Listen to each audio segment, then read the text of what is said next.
the tribe of Benjamin, the tribe of the last days anointing. This is our fifth series in our series of studies on the tribe of Israel. If we review the 12 tribes, we will remember that Jacob had 4 wives. Ang palangga yagid niya si Rachel, pero naobligar siya through cultural tradition nga pangasawahon ang elder sister, so si Leah. She worked for 7 years only to get Leah, then she worked for another 7 years to get Rachel.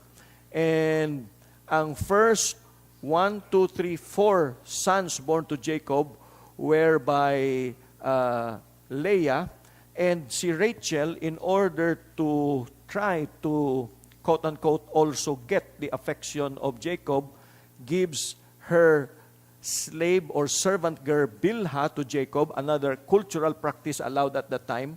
So son number 5 and 6 were born by surrogate, Bilhah in the place of Rachel. So ang ini nga bata, ginkabig nga bata ni Rachel, but actually bata ni Bilhah. Nagbalos si Leah, ginhatag niya si Zilpah, ang iyaya nga servant. So son number 7 and 8 were born to Jacob, and si Leah nagidya mismo ang relationship with Jacob, so that 9 and 10 sons, 9th and 10th son were born to Jacob. And according to Talmudic tradition, Rachel really cried out to the Lord, fasted, prayed, cried out, Lord, hindi di pwede nga wala ako bata. And so, amo ni si Joseph and Benjamin were born, sons number 11 and 12. And Benjamin was the last son. Si Leah had a daughter by the name of Dinah, but the 12 tribes of Israel are reckoned by the sons. Who is Benjamin? Benjamin is the youngest son of Jacob by Rachel. Masubo sining iyang istorya as we recall in the scriptures in Genesis chapter 35.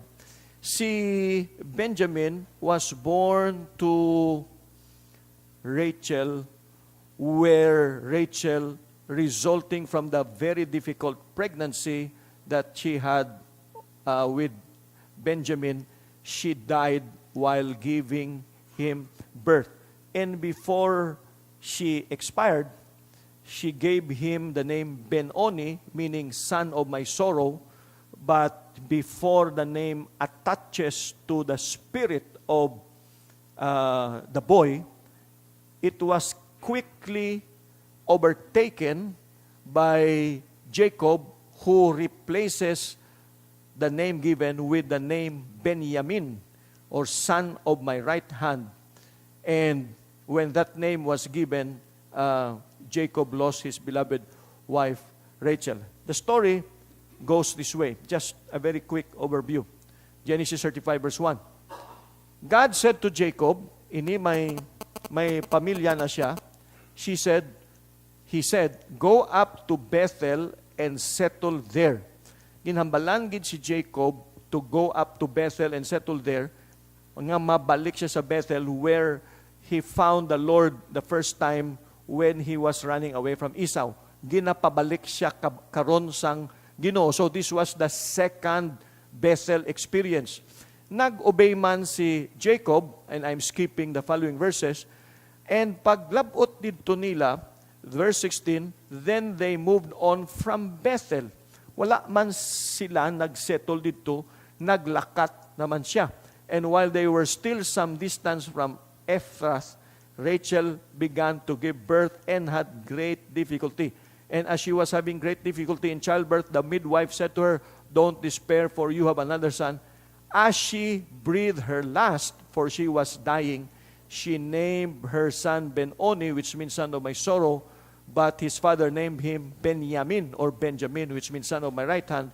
So Rachel died and was buried on the way to Ephrath, which was the old name of Bethlehem. Si Benjamin is, in a sense, a very special baby. She was the baby that was given to Rachel as a result of fasting and prayer. and the baby given to Jacob when he was 100 years old. So, ang unique nga early spiritual characteristic ni Benjamin was that she was conceived in fasting and prayer, and she was birthed in the old age of his parents, especially his father. Dutayan lang siya nagguba sa ngalan nga ginhatag siya. Be very careful with the name that you give to children. In fact, not only to children, but also be very careful with the names that you give to certain situations. Because, as we will learn later on, we were given by the Lord the original authority to rule the earth through Adam. And although ginkawat ina ni Satanas, to a large extent, ang ina nga authority wala man nadula sa aton, whereby we can determine the outcome of situations and things by the name that we give this situation or things, including children. Kung hambalon mong bata mo, wala kapulos, waay kagid, you are giving that child his destiny by the name that you give him. If you call your situation, wala na ni, mapatay na ako ni sa gutom, then that is the name that you give your situation, then you are cursing your situation. And name giving is a very, very, very important process, and the spirit world is watching. In fact, the word name secondarily also means prayer. Ang first nga meaning sa word nga name is help, because you are helping the person with the name that you give the person, the child, but you are also containing your prayer by the name that you give to the child or person that you are giving a name. So when the name given was Ben-Oni, tapat kita ni si Benjamin, because the rest of his life tani, sorrow ang iya nga destiny. Maayo lang na intercept ni tatay, kagintagaan siya sang mas maayo nga ngalan nga Benjamin, which means son of my right hand. So Benjamin is a direct example of a person who was saved by giving him another name. Many of spiritual healing processes in counseling involves giving spiritual names. I was given a spiritual name. Several persons I know were given spiritual names. In the scriptures, ang mga tao nga ginakambyo sang Ginoo, ginatagaan gid bag-o nga ngalan. Abram to Abraham, Saul to Paul, Simon to Peter. So do not underestimate the power of name giving. Not limited only to children, it also includes situations. Now, he was redeemed by the name given to him by his father. Ang first redemption niya came early.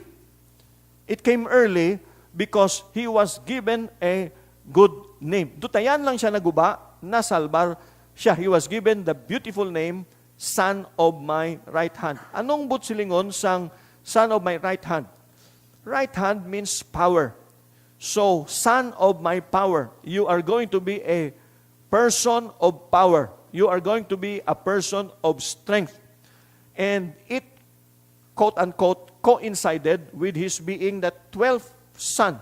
Number 12 in Gematria, or in the study of Hebrew spiritual number meanings, 12 means complete. Because there are 12 months in a year to complete it. There are 12 hours in a day to complete the day. There are 12 hours in the night to complete the night. There are 12 apostles. There are 12 tribes. So, the number 12 is a number of completion. Benjamin, therefore, also means completion. I will complete. I will buo. I will make whole, empower your life. The last son, 12 tribe, the nation was complete. 12 tribes, 12 sons, that will soon become a nation. Even Jesus Christ uses the term right hand.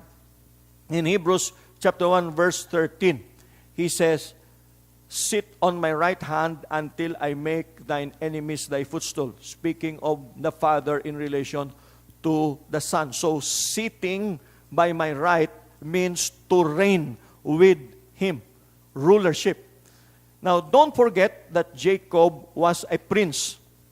If you are a prince and you tell a person, you are my right hand, you are even giving more power to that person coming from your being a prince, because you, the name giver, is a prince, and you release an anointing to your son by calling him son of my right hand. Tinagpwersado na gid ang anak mo kay ikaw mismo nga daan pwersado na. And remember how Jacob was called a prince. God himself gave him that name. In Genesis chapter 32, you remember that wrestling match, and while they were wrestling, the angel said, "Thy name shall be called no more Jacob, but Israel, for as a prince hast thou power with God and with men, and hast prevailed." So the name Israel means prince, or one who prevails, one who overcomes, and one who has power with God and with men. And Benjamin was made the right hand of Israel. That is how redemptive the name Benjamin was. So it is called the regency anointing. Regency anointing means the delegated power of a king. Because when you are made to sit at the right hand of the king delegates to you authority, the king delegates to you power, the king delegates to you dignity and honor and everything that goes along with royalty. Okay. Ini concept lang ni. Pero makibot ka mo sang tinagasak sang pag-fulfill sini in history, even up to today. Pero let's build up the foundation first. So Jacob passes on his name to the sons of his favorite son, Joseph. Ang ngalan niya ni Jacob, which is Israel, wala niya ginhatag sa kay Benjamin. Siling niya lang niya, "You are the son of my right hand." Pero ang ngalan niya gidya, if you check Genesis 48, ginhatag niya sa paborito niya nga anak nga si Joseph. And you will remember nga sang pag-discover nila nga buhi gali si Joseph in Egypt. I am now shortcutting the story because there are terrific points here.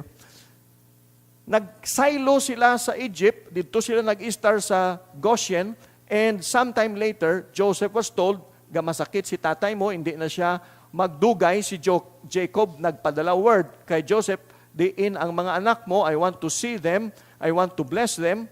So now, Genesis 48 verse 5, this is what Jacob says, "Your two sons born to you in Egypt before I came to you here will be reckoned as mine."